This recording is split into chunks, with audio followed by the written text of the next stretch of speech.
ছোটদের জন্য হর্ষই দিয়ে কীভাবে কত সহজে একটা ময়ূর আঁকা যায় দেখুন।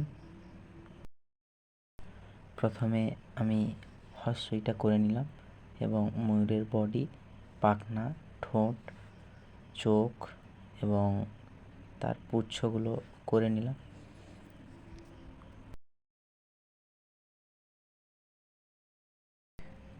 এবং বডি কালারটা ব্লু, ডার্ক ব্লু সঙ্গে স্কাই ব্লু একটু মিক্স করে নিলাম যাতে সুন্দর দেখায় ছবিটি।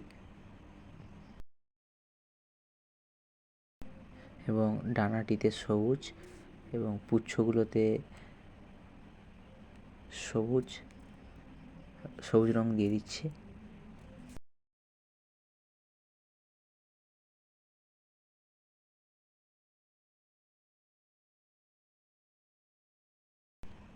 পুচ্ছগুলোর মাঝে দিয়ে দিলাম ব্লু রং। কত সহজেই দেখো হয়ে গেল হর্ষই দিয়ে একটি ময়ূর।